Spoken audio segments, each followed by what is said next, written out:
El libro de Esther, capítulo 1. Estos hechos sucedieron en los días del rey Jerjes, quien reinó sobre 127 provincias, desde la India hasta Etiopía. En esa época, Jerjes gobernaba su imperio desde el trono real, ubicado en la fortaleza de Susa. En el tercer año de su reinado, hizo un banquete para todos sus nobles y funcionarios. Invitó a todos los oficiales del ejército de Persia y Media, y también a los príncipes y nobles de las provincias. La celebración duró 180 días, y fue una gran exhibición de la opulenta riqueza de su imperio y de la pompa y el esplendor de su majestad. Cuando todo terminó, el rey ofreció un banquete para todo el pueblo, que se encontraba en la fortaleza de Susa, desde el más importante hasta el más insignificante. El banquete duró 7 días y se realizó en el patio del jardín del palacio. El patio estaba elegantemente decorado con cortinas de algodón blanco y colgantes azules, sostenidos con cuerdas de lino y cintas de color púrpura que pasaban por anillos de plata incrustados en columnas de mármol. Había divanes de oro y de plata sobre un piso de mosaicos de cuarzo, mármol, nácar y otras piedras costosas. Las bebidas se servían en copas de oro de distintos diseños, y había vino real en abundancia, lo cual reflejaba la generosidad del rey. Por decreto del rey, no había límite de consumo, porque el rey había dado instrucciones a todos los empleados del palacio de que sirvieran a cada hombre cuanto quisieran.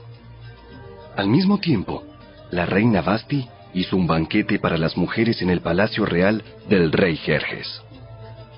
Al 7º día de la fiesta, cuando el rey Jerjes estaba muy alegre a causa del vino, les ordenó a los 7 eunucos que lo servían, Meumán, Vista, Carbona, Victa, Abacta, Setar y Carcas, que le trajeran a la reina Vasti con la corona real en la cabeza. Quería que los nobles y los demás hombres contemplaran su belleza, porque era una mujer sumamente hermosa. Pero cuando le comunicaron la orden del rey a la reina Vasti, ella se negó a ir. Esa respuesta enfureció al rey y lo hizo arder de enojo. Entonces, el rey consultó de inmediato con sus sabios consejeros, quienes conocían todas las leyes y costumbres persas, porque siempre les pedía consejo. Sus nombres eran Carcena, Setar, Admata, Tarsis, Meres, Marcena y Memucán, 7 nobles de Persia y Media. Esos hombres se reunían frecuentemente con el rey y ocupaban los cargos más altos del imperio. ¿Qué debe hacerse con la reina Vasti? ¿Qué sanción impone la ley para una reina que se niega a obedecer las órdenes que el rey le envía debidamente por medio de sus eunucos?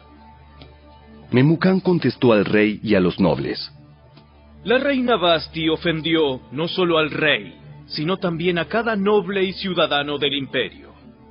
Ahora, en todas partes, las mujeres comenzarán a despreciar a sus maridos cuando se enteren de que la reina Vasti se negó a presentarse ante el rey.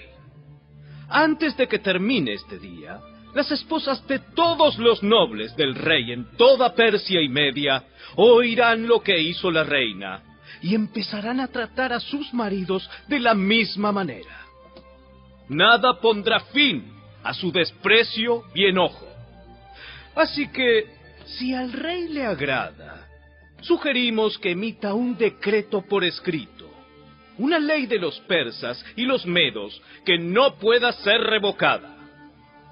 Debería ordenar que la reina Vasti sea excluida para siempre de la presencia del rey Jerjes y que el rey elija otra reina más digna que ella.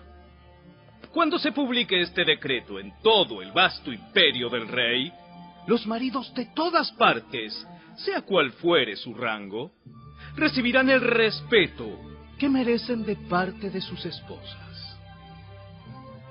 El rey y sus nobles Consideraron que esa propuesta tenía sentido, así que el rey siguió el consejo de Memucán.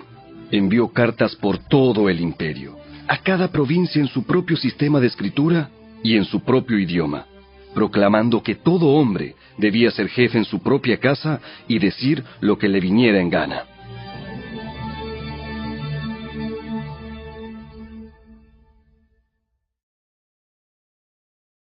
Capítulo 2. Una vez que se le pasó el enojo, Jerjes comenzó a pensar en Vasti y en lo que ella había hecho, y también en el decreto que él había firmado. Así que sus asistentes personales sugirieron lo siguiente: busquemos en todo el imperio jóvenes hermosas y vírgenes para el rey.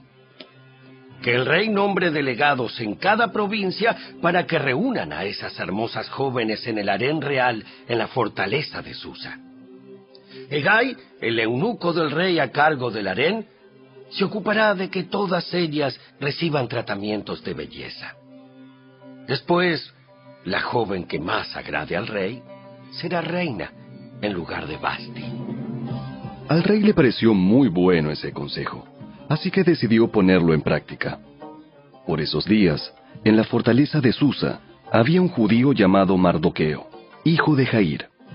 Pertenecía a la tribu de Benjamín y era descendiente de Cis y Simei.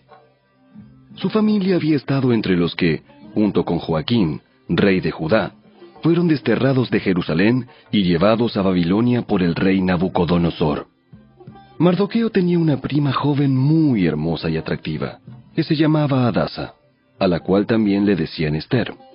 Cuando el padre y la madre de ella murieron, Mardoqueo la adoptó, la integró a su familia y la crió como su propia hija.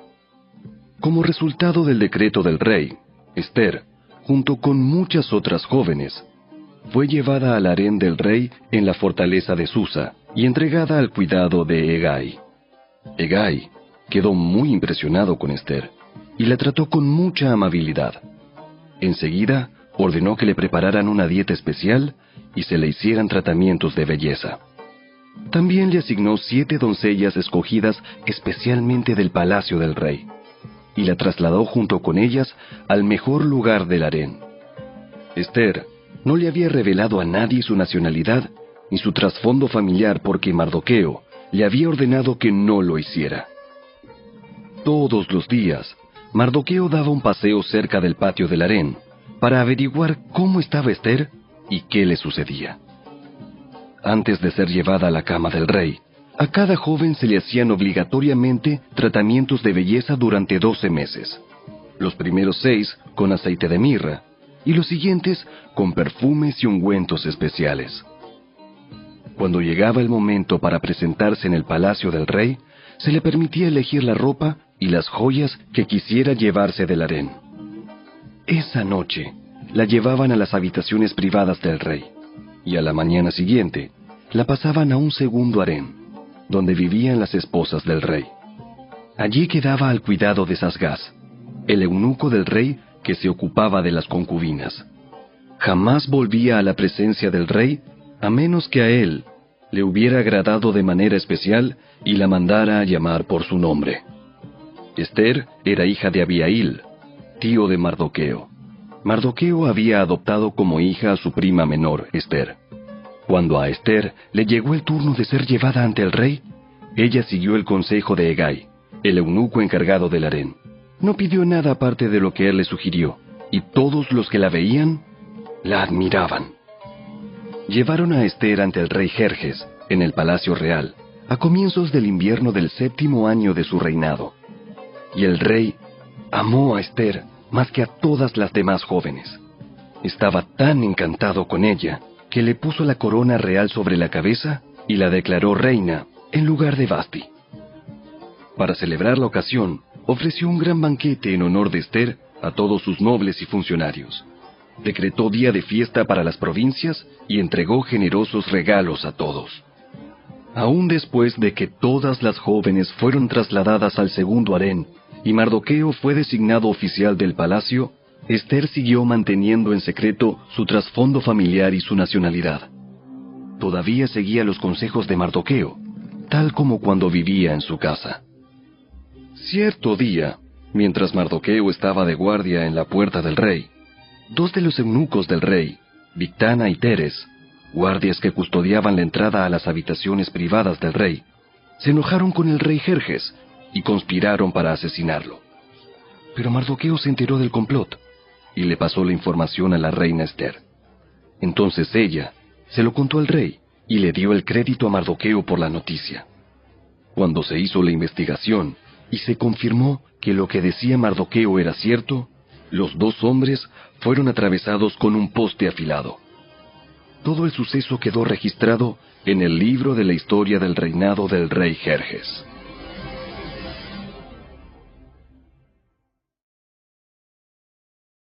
Capítulo 3. Tiempo después, el rey Jerjes ascendió a Amán, hijo de Amedata el agageo.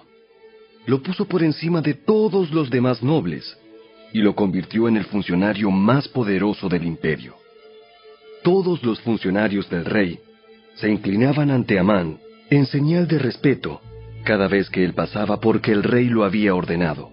Pero Mardoqueo se negó a inclinarse ante él o a rendirle homenaje. Entonces, los funcionarios del palacio, que estaban a la puerta del rey, le preguntaron a Mardoqueo: ¿Por qué desobedeces la orden del rey? Todos los días le hablaban de lo mismo, pero aún así, él se negaba a cumplir la orden. Entonces le informaron a Amán para saber si él toleraría la conducta de Mardoqueo, ya que Mardoqueo les había dicho que era judío. Cuando Amán vio que Mardoqueo no se inclinaba ante él, ni le rendía homenaje, se llenó de furia. Como se había enterado de la nacionalidad de Mardoqueo, decidió que no bastaba con matar solamente a él. Entonces, buscó la forma de destruir a todos los judíos a lo largo y ancho del imperio de Jerjes. Así que, en el mes de abril, durante el año 12 del reinado de Jerjes, echaron el plan a suertes en presencia de Amán. Las suertes se llamaban Purim, a fin de determinar cuál era el mejor día y mes para llevar a cabo el plan. Se escogió el día 7 de marzo, casi un año después. Luego, Amán se acercó al rey Jerjes y le dijo: Hay cierta raza dispersada por todas las provincias del imperio que se mantiene aislada de todas las demás. Tienen leyes diferentes de los demás pueblos y se niegan a obedecer las leyes del rey. Por lo tanto, no conviene a los intereses del rey que ese pueblo siga con vida. Si al rey le agrada, emita un decreto para destruirlos, y yo donaré 10,000 bolsas grandes de plata a los administradores del imperio para que los depositen en la tesorería del reino. El rey estuvo de acuerdo, y para confirmar su decisión, se quitó del dedo el anillo con su sello oficial y se lo entregó a Amán, hijo de Amedata el agageo, el enemigo de los judíos. El rey dijo: Tanto el dinero como el pueblo son tuyos, para que hagas con ellos lo que mejor te parezca. Así que, el 17 de abril, citaron a los secretarios del rey y se escribió un decreto tal como lo dictó Amán. Lo enviaron a los funcionarios del rey de más alta posición, a los gobernadores y a los nobles de cada provincia en sus propios sistemas de escritura y en sus propios idiomas. El decreto se redactó en nombre del rey Jerjes y fue sellado con el anillo del rey. Se enviaron comunicados a todas las provincias del imperio mediante mensajeros veloces, con orden de matar, masacrar y aniquilar a todos los judíos, jóvenes y ancianos, incluso las mujeres y los niños, en un solo día. El plan estaba programado para el 7 de marzo del año siguiente. Las pertenencias de los judíos serían entregadas a los que los mataran. Una copia del decreto debía emitirse como ley en cada provincia y proclamarse a todos los pueblos, a fin de que estuvieran preparados para cumplir con su deber el día señalado. Por orden del rey, se despachó el decreto mediante mensajeros veloces y también se proclamó en la fortaleza de Susa. Luego, El rey y Amán se sentaron a beber. Pero la ciudad de Susa entró en confusión.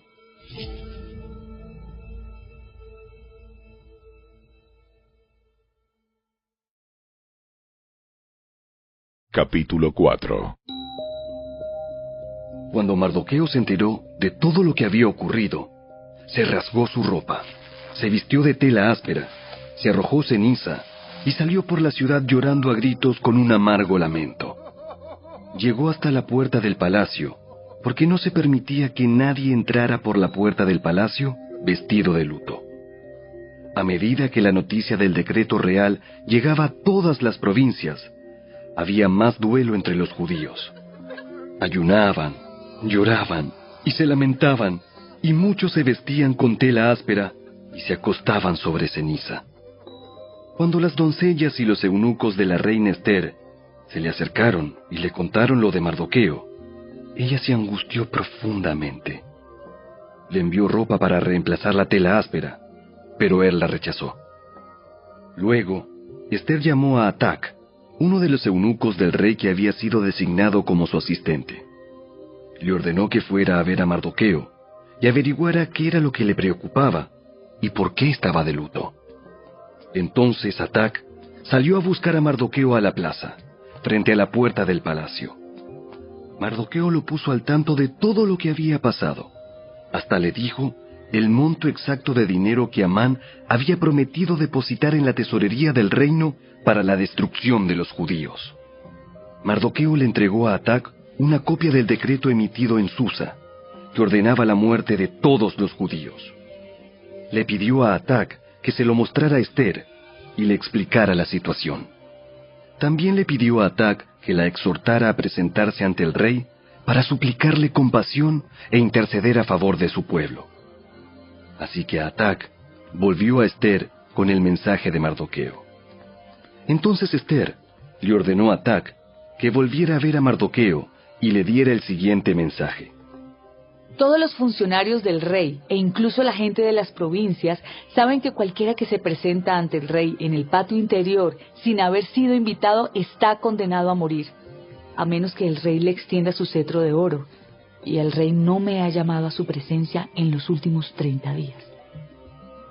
Así que Atac le dio el mensaje de Ester a Mardoqueo. Mardoqueo le envió la siguiente respuesta a Ester. No te creas que por estar en el palacio escaparás cuando todos los demás judíos sean asesinados.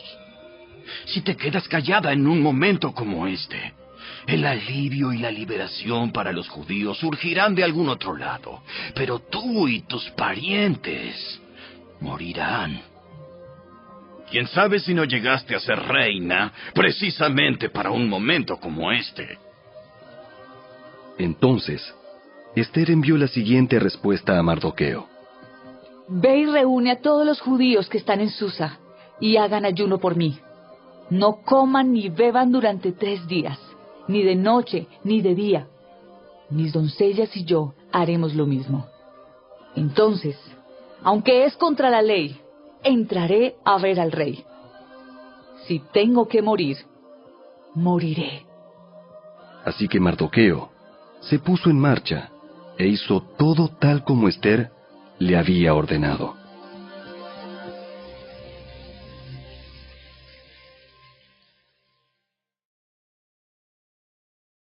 Capítulo 5.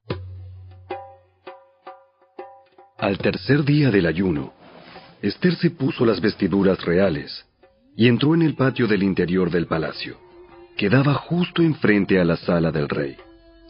El rey estaba sentado en su trono real, mirando hacia la entrada. Cuando vio a la reina Ester de pie en el patio interior, ella logró el favor del rey y él le extendió el cetro de oro. Entonces Ester se acercó y tocó la punta del cetro.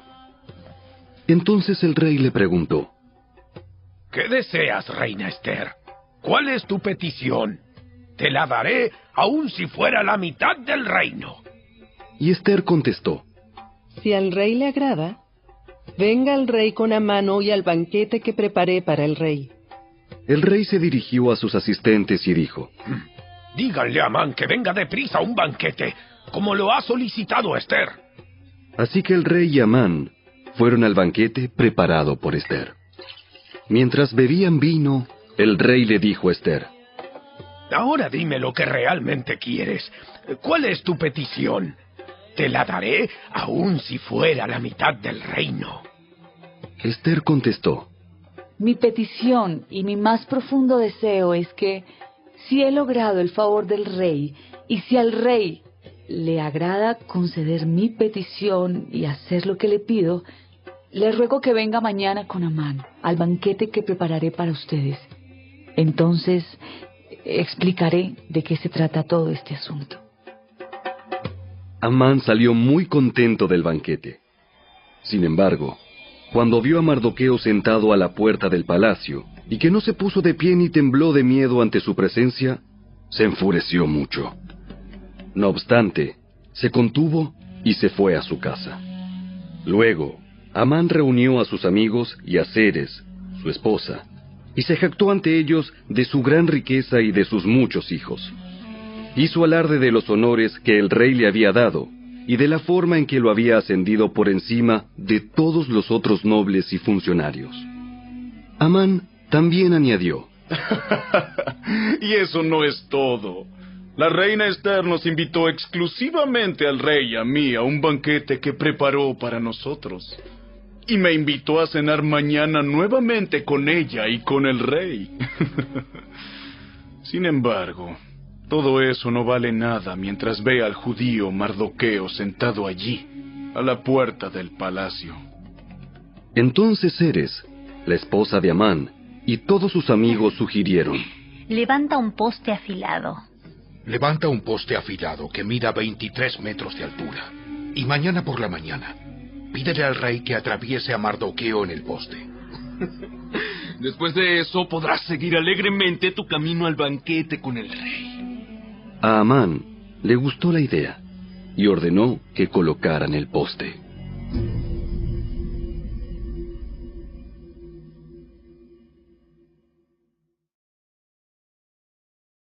Capítulo 6. Esa noche, el rey no podía dormir. Entonces ordenó a un asistente que le trajera el libro de la historia de su reino para que se lo leyeran. En los registros, descubrió el relato de cuando Mardoqueo informó del complot que Bigtana y Teres, dos de los eunucos que cuidaban la puerta de las habitaciones privadas del rey, habían tramado para asesinar al rey Jerjes. ¿Qué recompensa o reconocimiento le dimos a Mardoqueo por este acto? Sus asistentes contestaron: Nunca se ha hecho nada. ¿Quién está en el patio exterior? Resulta que Amán acababa de llegar al patio exterior del palacio para pedirle al rey que atravesara a Mardoqueo en el poste que había preparado. Entonces, los asistentes contestaron al rey: Es Amán el que está en el patio. ¡Háganlo pasar! Entonces, Amán entró, y el rey dijo: ¿Qué debo hacer para honrar a un hombre que verdaderamente me agrada? Amán pensó para sí: ¿A quién querría honrar el rey más que a mí? Así que contestó: Si el rey desea honrar a alguien, debería sacar uno de los mantos reales que haya usado el rey, y también un caballo que el propio rey haya montado. Uno que tenga un emblema real en la frente. Que el manto y el caballo sean entregados a uno de los funcionarios más nobles del rey, y que esta persona se asegure de que vistan con el manto real al hombre a quien el rey quiere honrar, y lo paseen por la plaza de la ciudad en el caballo del rey. Durante el paseo, que el funcionario anuncie a viva voz: esto es lo que el rey hace a quien él quiere honrar. ¡Perfecto! ¡Rápido! Lleva mi manto y mi caballo y haz todo lo que has dicho con Mardoqueo, el judío que se sienta a la puerta del palacio. No pierdas ni un detalle de lo que has sugerido. Entonces Amán tomó el manto y se lo puso a Mardoqueo. Lo hizo montar el caballo del rey y lo paseó por la plaza de la ciudad, gritando: Esto es lo que el rey hace a quien él quiere honrar. Después, Mardoqueo regresó a la puerta del palacio, mientras que Amán se apresuró a volver a su casa desalentado y totalmente humillado. Cuando Amán le contó a su esposa, Ceres, y a todos sus amigos lo que había sucedido, sus sabios consejeros y su esposa dijeron: Ya que Mardoqueo, este hombre que te ha humillado, es de origen judío, jamás tendrás éxito con tus planes contra él. Oh, será tu ruina seguir oponiéndote a él. Mientras estaban hablando, llegaron los eunucos del rey y enseguida se llevaron a Amán al banquete que Ester había preparado.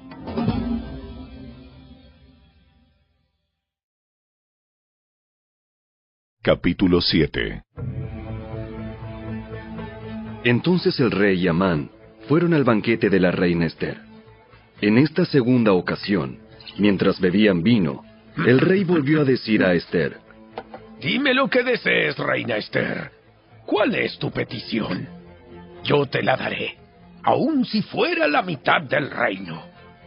La reina Ester contestó: Si he logrado el favor del rey, y si al rey le agrada conceder mi petición, pido que mi vida y la vida de mi pueblo sean libradas de la muerte.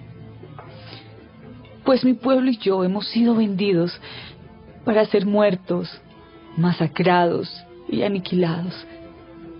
Si solo nos hubieran vendido como esclavos, yo me quedaría callada, porque sería un asunto por el cual no merecería molestar al rey.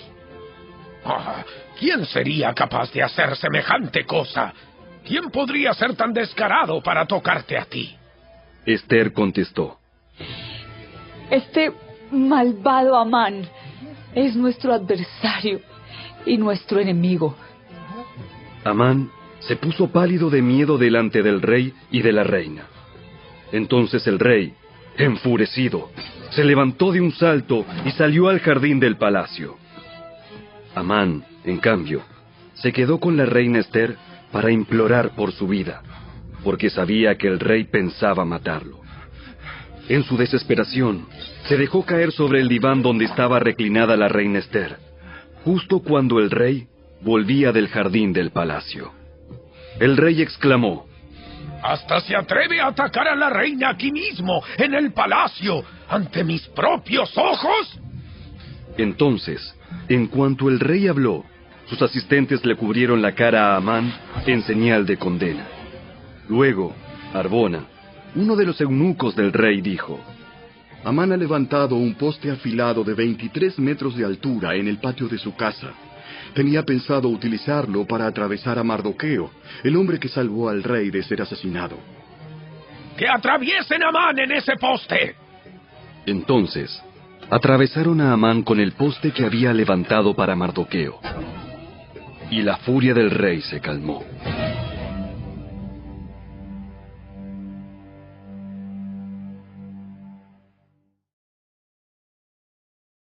Capítulo 8.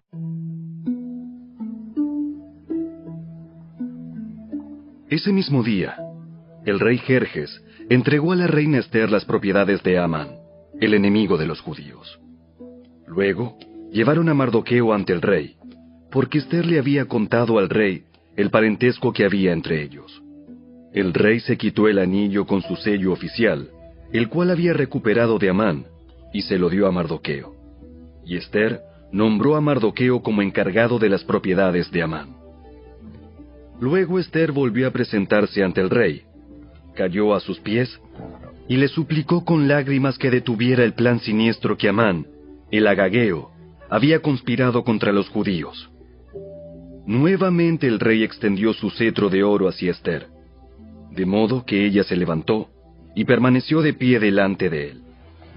Ester dijo: Si al rey le place y yo he logrado su favor, y si al rey le parece correcto y yo le resulto agradable, que se emita un decreto que anule las órdenes de Amán, hijo de Amedata, el agageo, quien ordenó la destrucción de los judíos en todas las provincias del rey. Pues, ¿cómo podría soportar ver a mi pueblo y a mi familia ser masacrados y destruidos? Entonces el rey Jerjes dijo a la reina Ester y a Mardoqueo, el judío: Le he dado a Esther las propiedades de Amán, a quien atravesaron en un poste porque trató de destruir a los judíos. Ahora envíen un mensaje a los judíos en nombre del rey, que exprese lo que ustedes quieran, y séllenlo con el anillo del rey.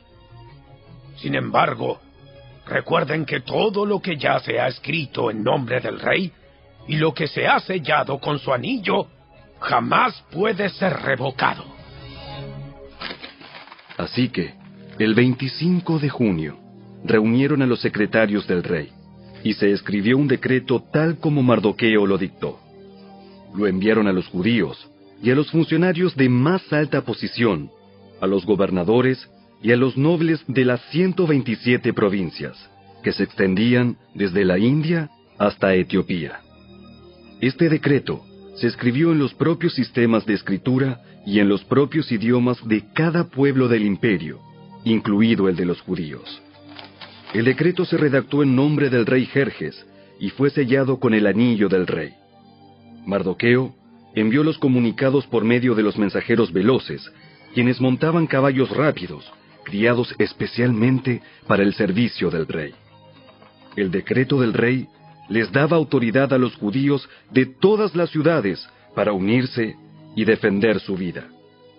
Se les permitía matar, masacrar y aniquilar a cualquiera, de cualquier nacionalidad o provincia, que los atacara a ellos o a sus esposas e hijos. También podían apoderarse de los bienes de sus enemigos. El día escogido para llevar a cabo esa acción en todas las provincias del rey Jerjes fue el 7 de marzo del año siguiente. En cada provincia debía emitirse una copia de ese decreto como ley y proclamarse a todos los pueblos, para que los judíos estuvieran preparados para vengarse de sus enemigos el día señalado. Así que, impulsados por el mandato del rey, los mensajeros salieron a toda prisa sobre caballos rápidos, criados para el servicio del rey. Este mismo decreto también se proclamó en la fortaleza de Susa. Luego, Mardoqueo salió de la presencia del rey vestido con el manto real azul y blanco, con una gran corona de oro y con una capa de púrpura y lino de la más alta calidad. La gente de Susa también celebró el nuevo decreto, y los judíos se llenaron de gozo y alegría y recibieron honra en todas partes. En cada provincia y ciudad, en cada lugar donde llegaba el decreto del rey, los judíos se alegraban mucho, festejaban a lo grande y declararon el día feriado y de celebración. También, muchas personas del territorio se hicieron judíos por temor a lo que pudieran hacerles los judíos.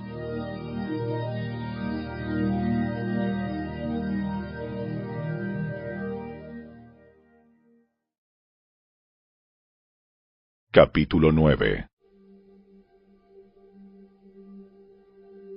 Así que, el 7 de marzo, los 2 decretos del rey entraron en vigencia. Ese día, los enemigos de los judíos tenían la esperanza de dominarlos, pero ocurrió todo lo contrario. Fueron los judíos quienes dominaron a sus enemigos. Los judíos se reunieron en sus ciudades, en todas las provincias del rey, para atacar a todo el que intentara hacerles daño. Pero nadie pudo hacerles frente porque todos les tenían miedo. Además, todos los nobles de las provincias, los funcionarios de más alta posición, los gobernadores y los funcionarios reales ayudaron a los judíos por temor a Mardoqueo, pues a Mardoqueo lo habían ascendido a un alto cargo en el palacio del rey, y su fama se extendía por todas las provincias a medida que se hacía más y más poderoso.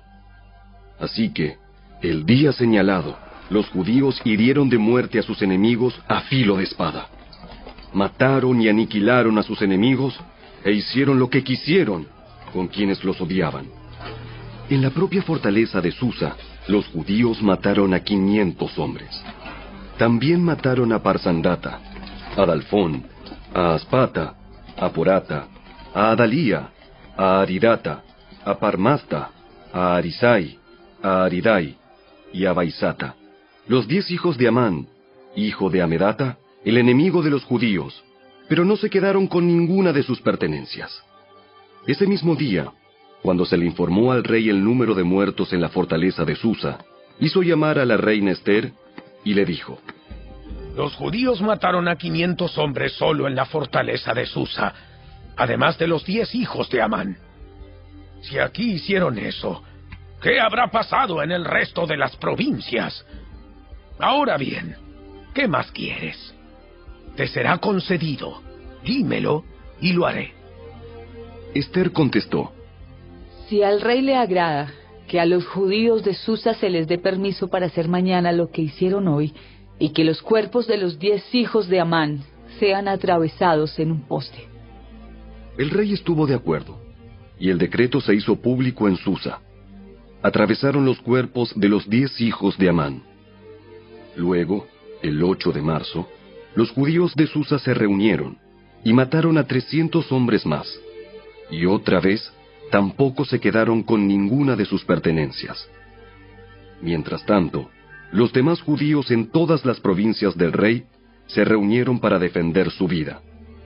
Quedaron aliviados de todos sus enemigos, al matar a 75,000 de los que los odiaban, pero no se quedaron con ninguna de sus pertenencias. Eso ocurrió en todas las provincias el 7 de marzo, y el día 8 descansaron para celebrar su victoria con un día de fiesta y alegría. Los judíos de Susa mataron a sus enemigos el día 7 de marzo, continuaron el 8, y luego el día 9 descansaron, y lo designaron su día de fiesta y alegría.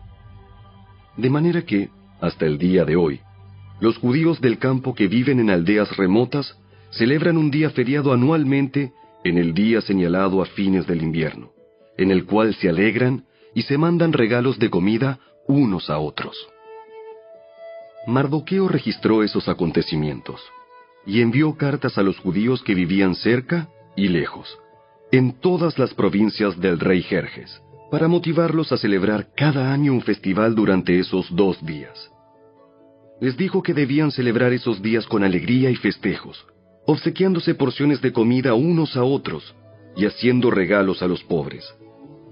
Ese festival conmemoraría el tiempo en que los judíos quedaron aliviados de sus enemigos, cuando su dolor se convirtió en alegría y su duelo en gozo. Así que los judíos aceptaron la propuesta de Mardoqueo y adoptaron esa costumbre anual. Amán, hijo de Amedata el Agageo, el enemigo de los judíos, había conspirado para aplastarlos y destruirlos en la fecha escogida al echar suertes. A las suertes se las llama Purim. Pero cuando Ester se presentó ante el rey, él emitió un decreto que causó que el plan siniestro de Amán se volviera en su contra, y tanto Amán como sus hijos fueron atravesados en un poste afilado. Por eso la celebración se llama Purim, porque es la palabra que se empleaba antiguamente para la frase echar suertes. Por lo tanto, debido a la carta de Mardoqueo y a la experiencia que vivieron, los judíos de todo el reino se pusieron de acuerdo para iniciar esa tradición y pasarla a sus descendientes y a todos los que se hacían judíos. Declararon que jamás dejarían de celebrar cada año esos 2 días prescritos en la fecha señalada. Esos días se recordarían y se mantendrían de generación en generación, y serían celebrados por cada familia en todas las provincias y ciudades del imperio. El festival de Purim nunca dejaría de celebrarse entre los judíos, ni se extinguiría de entre sus descendientes el recuerdo de lo ocurrido. Luego, la reina Ester, hija de Abihail, junto con Mardoqueo, el judío, escribieron otra carta en la cual la plena autoridad de la reina respaldaba la carta de Mardoqueo para establecer el festival de Purim. Se enviaron cartas con deseos de paz y seguridad a los judíos de las 127 provincias del imperio de Jerjes. Esas cartas establecían la celebración anual del festival de Purim en las fechas señaladas, como lo habían decretado el judío Mardoqueo y la reina Ester. El pueblo decidió celebrar el festival, de la misma manera que había decidido establecer el tiempo de ayuno y luto para sí y sus descendientes. Así que el mandato de Ester confirmó la costumbre del Purim, y todo quedó escrito en los registros.